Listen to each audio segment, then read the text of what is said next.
அன்னை பராசக்தியினுடைய பாதம் பணிந்து சிவபரம்பருடைய குருவருளையும் திருவருளையும் நெஞ்சகத்தை நிறுத்தி ஆறாத்தமிழ் தொலைக்காட்சி நேயர்கள் அனைவருக்கும் அடியேனுடைய அன்பு கலந்த வணக்கத்தினை தெரிவித்துக் கொள்கிறேன்.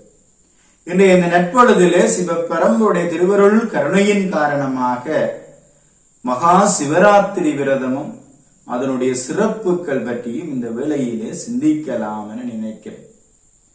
மகிமை மிகு மாசியில் வரும் தேவிரை சதுர்த்தசி திருநாளே மகா சிவராத்திரி. யுகம் யுகமாக கண்டுஞ்சாமல் நம்மை காத்து ரட்சிக்கும் கைலை கடவுளுக்காக ஒரே நாள் இரவு விழித்திருந்து அவரை நாம் பூஜிக்கும் புண்ணிய ராத்திரியாக இந்த சிவராத்திரி விளங்குகிறது. ராத்ரா என்ற சொல்லுக்கு யாவும் செயலற்று ஒடுங்கி நிற்றல் என்று பொருள்படுகிறது. ராத்ரா என்பது யாதும் செயலற்று ஒடுங்கி நிற்றல் என்று பொருள்படும். எனவேதான் உயிர்கள் செயலற்று உறங்கும் இரவு பொழுது ராத்திரி என பெயரேற்றது என்று நாங்கள் பார்க்கிறோம். மகா சங்கார காலமாகிய ஊழிக்காலத்தில் பஞ்சபூதங்களும் செயலற்று மாயையில் ஒடுங்கும். எங்கும் இருள் சூழ உலகம் செயலற்று எங்கும் அமைதி நிலவும். இந்த நிலையில் சிவபெருமான் ஒருவரே செயலாற்றுவர். அவரை அறிந்திருக்கும் சக்தியான தேவி சிவபூசை செய்வார். அந்த அகண்டாகாரமாகிய இரவு சிவராத்திரி எனப்படுகிறது. ராத்ரா என்பதற்கு பூஜித்தல் என்பதும் ஒரு பொருள் சொல்லப்படுகிறது. ஆக சிவனாரை பூஜிக்க தகுந்த இரவே சிவராத்திரி என்று கூறுவார்கள். உணவும் உறக்கமும் உயிர்க்கு பகை. நாங்கள் அதிகமாக உணவுண்கிறோம், அதிகமாக உறங்குகிறோம். இரண்டும் எங்களுடைய உடல் நலத்திற்கு கேடு என்று சொல்லுகிறார். உணவும் உறக்கமும் உயிர்க்கு பகை. இந்த இடத்தில் உணவு என்பது வினைகள் என்று பார்க்கிறோம். அதனை செய்ய செய்ய வினைகள் மூண்டு திரும்ப திரும்ப பிறக்க நேருகிறது. இந்த ஆன்மா பிறக்க நேருகிறது. உறக்கம் என்பது மாயைக்குட்பட்டு மயங்குதலாகுமாக, உணவு நீக்கம் என்பது வினைகளை அகற்றுதல் ஆகும். விழித்திருத்தல் என்பது ஆன்மா தன்மை உணர்ந்து கொள்வதும் ஆகும். இந்த தாற்பயத்தின்படி மகா சிவராத்திரி தினத்தில் ஊன் உறக்கம் ஒழிப்பது என்பது உண்மையில் வினைகளை வென்று ஆன்மாவானது தன்னை உணர்ந்து கொள்வதற்காகவே என சிவராத்திரி விரதம் குறித்து அங்கே ஆன்றோர்கள் அற்புதமாக விளக்குகிறார்கள். இதை உணர்ந்து சிவராத்திரி விரதம் இருக்கும் அன்பர்கள் சிவராத்திரிக்கான காரண கதையையும் அறிந்து வழிபடுதல் இன்னும் சிறப்பல்லவா. சிவராத்திரி குறித்து பல்வேறு கதைகள் விவரிக்கின்றன. ஒரு காலத்திலே உலகம் அழிந்து யாவும் சிவபெருமானுள் ஒடுங்கின.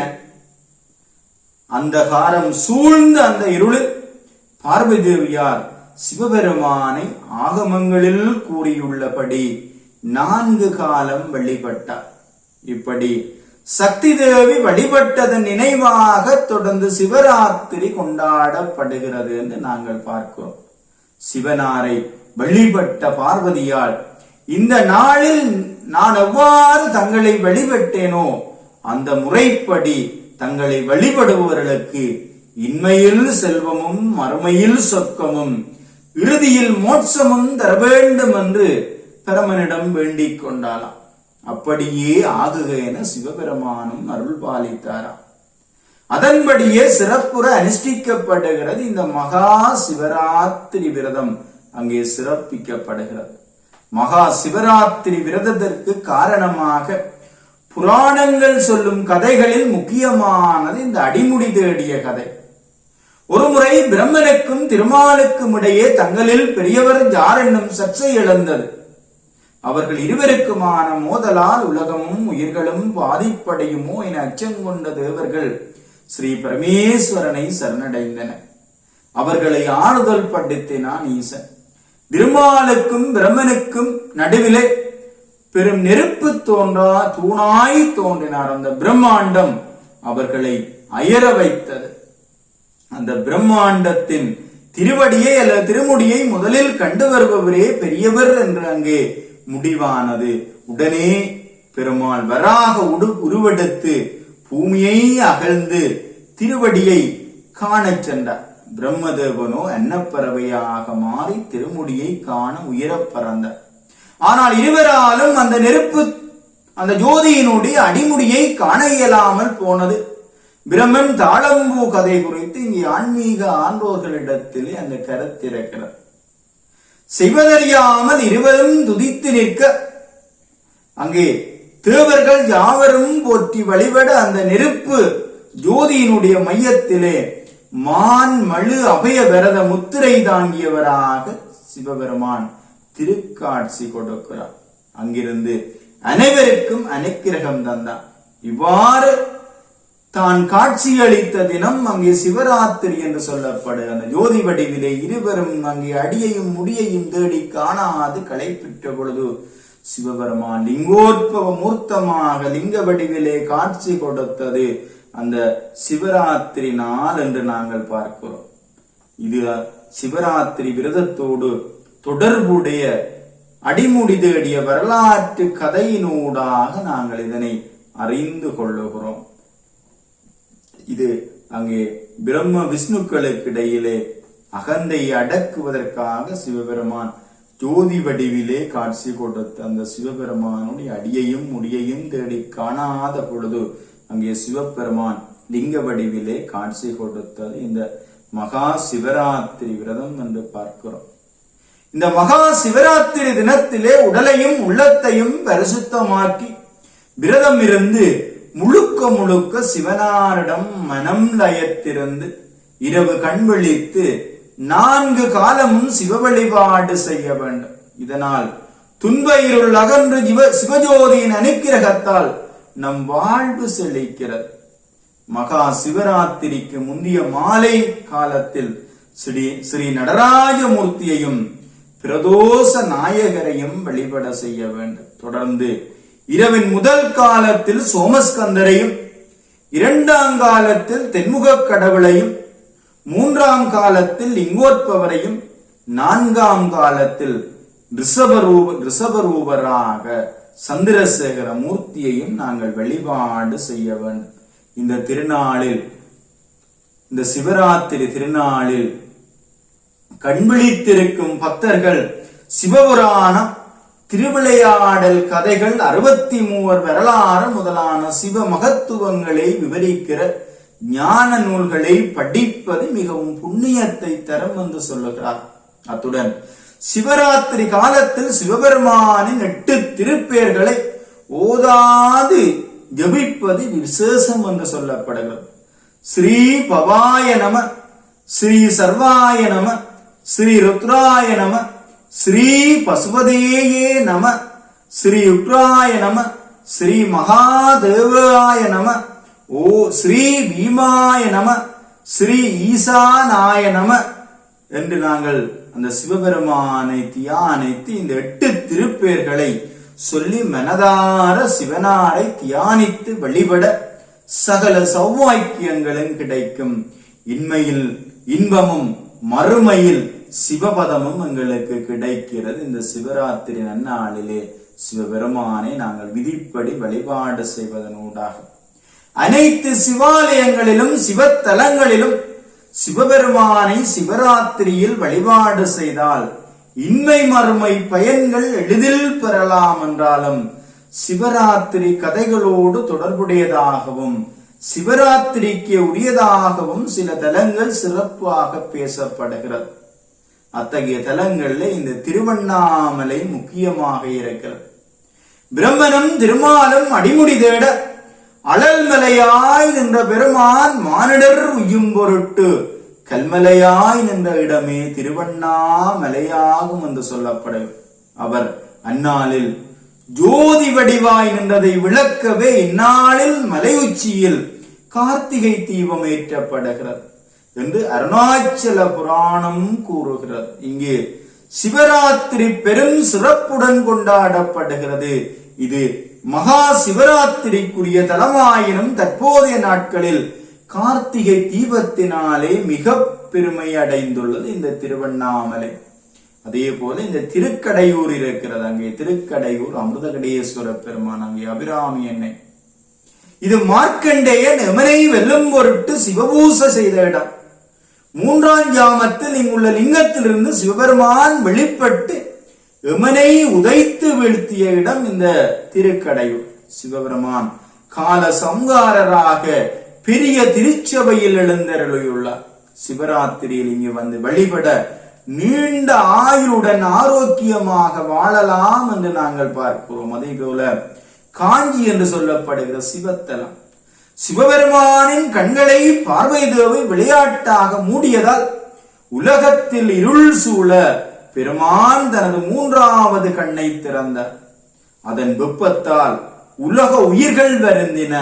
அப்பாவம் நீங்க சிவனை பார்வை தேவி பூசித்த இடம் இதுவாகும். காஞ்சி என்கிற ஒரு அற்புதமான தலம்.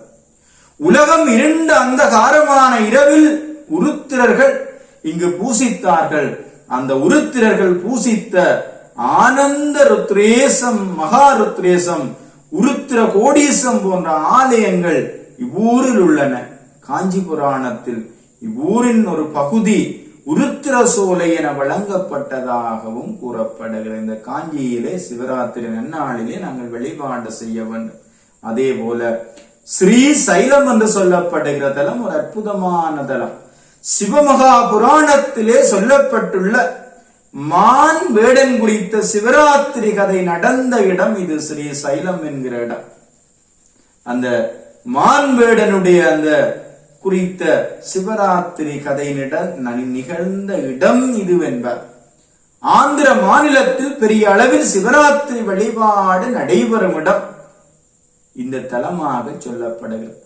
மல்லிகை மலர்களை சூடுவதால் இப்பெருமான் மல்லிகார்ச்சுனர் என்று அழைக்கப்படுகிறான். ஸ்ரீ சைலத்திலே உள்ள சிவபெருமான் சிவராத்திரி காலத்திலே வழிபாடு செய்ய வேண்டிய ஒரு அற்புத தலம். இதே போல ஓமாம்புலியூர் என்று சொல்லப்படுகிறது. சிதம்பரத்தை அடுத்து 24 கிலோமீட்டர் தொலைவிலே உள்ள இந்த தலத்திலும் வேடன் புலி கதை கூறப்படுகிறது. சிவபெருமான் விரணவ பொருளை தேவிக்கு உரைத்த இடம் விரணவ வியாக்கிரபுரம் எனவும் அழைக்கப்படுகிறது இந்த ஓமாம்புலியூர். இவை தவிர திருக்கலகுன்றம், திருவைகாவூர், ஸ்ரீ காளாத்தி, திருக்கேதீச்சரம், திருகோணாமலை, கோணேச்சரம், அங்கே நகுலேச்சரம், மதுரை முதலான தலங்களும் இந்த சிவராத்திரிக்குரிய தலங்களாக அங்கே போற்றப்படுகிற சிறப்பை நாங்கள் பார்க்கிறோம். சிவராத்திரியினுடைய 4 காலங்களிலும் சிவபெருமானுக்கு செய்ய வேண்டிய சிறப்பான அபிஷேக, அலங்காரம், நிவேதனம் ஆகியவற்றை எங்களுடைய சமய வழிபாட்டிலே அங்கே வகுத்து கூறப்பட்டிருக்கிறது. அதன்படி சிவ வழிபாடு செய்வது நலம் பயக்கும் என்று சொல்லுகிறார். இந்த 1ஆம் காலத்திலே அபிஷேகம், பஞ்சகவியம், மேற்பூச்சு, அங்கே சந்தனம், வஸ்திரம், பட்டு, அங்கே ஆடையினுடைய வண்ணம் சிவப்பு நிற ஆடை அணிய வேண்டும். நிவேதனமாக காய்கறிகள், அன்னம் படைக்க வேண்டும். அங்கே 4 வகை வேதங்களிலே இருட்வேதம் அங்கே ஓதி வழிபாடு செய்ய வேண்டும். திருமுறையிலே பஞ்சபுராணத்துடன் பாட வேண்டியது சிவபுராணம். அங்கே தீபமாக விளக்கெண்ணெய் தீபமேற்றப்படுகிறது, தத்துவ தீபம். அதே போல ராதாரத்ரி, அட்சதை, அரிசி, மலர், தாமரை, பழம், வில்வம் பழம் என்பன அங்கே நிவேதனமாக சிவபரம்பொருளுக்கு இந்த 1ஆம் சாமத்திலே சமர்ப்பிக்கப்படுகிறது. அந்த 2ஆம் காலத்திலே அபிஷேகம், அங்கே பஞ்சாமிர்தத்தினாலே விசேடமாக அபிஷேகம் செய்ய வேண்டும். அங்கே மேற்பூச்சு, பச்சை கற்பூரம், அங்கே வஸ்திரம், பருத்தி ஆடையில் வண்ணமாக அந்த வஸ்திரம் இருக்க வேண்டும். அங்கே மஞ்சள் நிற ஆடை. அதே போல நிவேதனம், பிரம்மாண்டம், லட்டு அங்கே படைக்க வேண்டும். அதே போல வேதம், ஜசுர்வேதம் அந்த காலத்திலே ஓத வேண்டும். திருமுறை பஞ்சபுராணத்துடன் பாட வேண்டியது. இருநிலனாய் என்ற பதிகம் இந்த காலத்திலே பாட வேண்டிய ஒரு சிறப்புக்குரிய பாடலாக இருக்கிற தீபம், இழுப்பெண்ணையினாலே தீபம் ஏற்றுவது விசேடமாக இருக்கிறது 2ஆம் காலத்திலே. அங்கே தத்வ தீபம் ஏக தீபம் அங்கே ஏற்றப்படுகிறது. அதே போல அட்சதை ஜவை மலர்கள் தாமரை வில்வம் வில்வம் அங்கே அர்ச்சிக்கப்படுகிற மலர்களாக இருக்கிற தாமரை மலரினாலே அர்ச்சிக்கிறோம். அங்கே பழங்களாக பலாப்பழம் இந்த 2ஆம் காலத்திலே வைக்கலாம். 3ஆம் காலத்திலே அபிஷேகம் தேனினாலே மேற்கொள்ளப்படுகிறது. அங்கே மேற்பூச்சு அகில் அங்கே தூபம் இடப்படுகிறது. வஸ்திரமாக கம்பளி அந்த ஆடையினுடைய வண்ணம் வெள்ளை வண்ணம். அந்த லிங்கோத்பவர் காலம் நிவேதனம் மாவு நெய் சேர்த்த பலகாரங்கள் பாயாசம் வைக்க வேண்டும். அங்கே வேதம் சாமவேதம் உறைவன் இசையினால் பயப்படுவோம் என்பதால் அந்த சாமவேதம் 3ஆம் சாமத்திலே ஓதப்படுகிறது. அங்கே திருமுறை பஞ்சபுராணத்துடன் லிங்க புராண குறுந்தொகை அங்கே பாடப்படுகிற தீபம் நெய்யினாலே இந்த 3ஆம் காலத்திலே லிங்கோற்பவர் காலத்திலே தீபம் ஏற்ற வேண்டும். தத்வ தீபம் கும்ப தீபம் அங்கே காட்டப்படுகிறது. அட்சதை அங்கே அர்ச்சனை கோதுமை அங்கே மலர்களினாலே அர்ச்சிக்கப்படுகிறது. அருகு தாளம்பூ அங்கே சிவபெருமானுடைய அந்த அடிமுடி தேடிய வரலாற்றோடு அந்த தாளம்பூ பிரம்மதேவனுக்காக பொய்ச்சாட்சி சொல்லுகிறது. அந்த லிங்கோற்பவர் வடிவத்திலே அந்த தாளம்பூ பிரம்ம திருமகளுடைய வடிவங்களை பார்க்கிறோம்.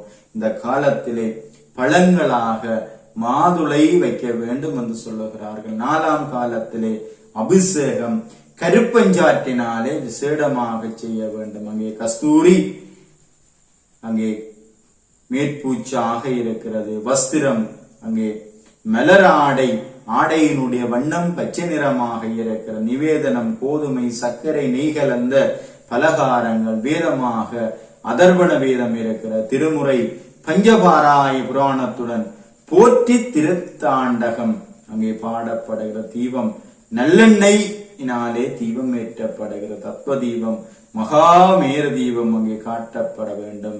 அட்சதை உளுந்து பயறு முதலான 7 தானியங்களினாலே செய்யப்படுகிறது. மலர்கள் எல்லா வகை மலர்களினாலும் அங்கே பழங்களினாலும் வாழை முதலிய அங்கே பழங்களினாலும் மலர்களினாலும் அர்ச்சிக்கப்படுகிற இறைவனுக்கு பழங்கள் வாழை முதலிய அனைத்து பல வகைகளும் வைக்கலாம். இந்த 3ஆம் கால லிங்கோற்பவர் காலத்திலே இறைவனை நாங்கள் வில்வத்தினாலே அர்ச்சித்து வழிபாடு செய்யும்.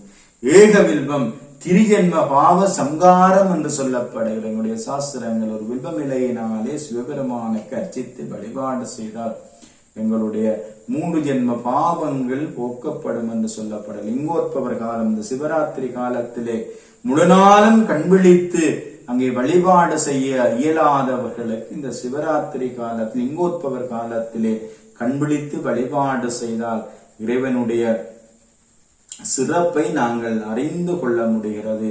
அந்த லிங்கோத்பவர் காலத்தில் இறைவனுக்கு நெய் பூசி வெந்நீரால் அபிஷேகம் செய்து கம்பளியால் நெய்த ஆடைகளை அணிவித்து அங்கே வில்வம் இலையினாலும் பிற இலைகளினாலும் இறைவனை நாங்கள் அர்ச்சித்து வழிபாடு செய்கிறோம். அந்த நெருப்பு சுடரின் மையத்தில் தோன்றிய சிவபெருமானை பிரம்மனும் திருமாலும் 1000 நாமங்கள் சொல்லி அர்ச்சித்தார்கள். அதை நினைவு கூறும் வகையில் உருத்திரனுக்கு எண்ணில்லாத வணக்கங்களை கூறும் ருத்திரத்தை ஓத வேண்டும். மேலும் சிவ சகஸ்ர நாமத்தை பாராயணம் செய்ய வேண்டும். தமிழ் வேதமான தேவாரத்தில் உள்ள இருநிலனாய் தீயாகி என்னும் பதிகத்தையும் லிங்க புராணத்தினுடைய குறுந்தொகைகளையும் தவறாது ஓதி வழிபாடு செய்ய வேண்டும். இந்த சிவராத்திரி விரத காலம் சிவ வழிபாட்டுக்குரிய ஒரு விரத காலம். எங்களுடைய ஆன்மாவை பக்குவப்படுத்த ஒரு காலம். இந்த காலத்தில் நாங்கள் 4 ஜாமங்களும் கண்விழித்து சிவ பரம்பொருளை வழிபாடு செய்து இன்மை மறுமை பயன்களை பெற்று வாழ்வியல்லே உய்வோமாக என்று இந்த வேளையிலே சிந்தித்துக் கொண்டு அனைவருக்கும் சிவ பரம்பொருடைய திருவருள் கிடைக்க பிரார்த்தித்து சந்தர்ப்பத்திற்கு நன்றி கூறி அமைகிறேன். நன்றி.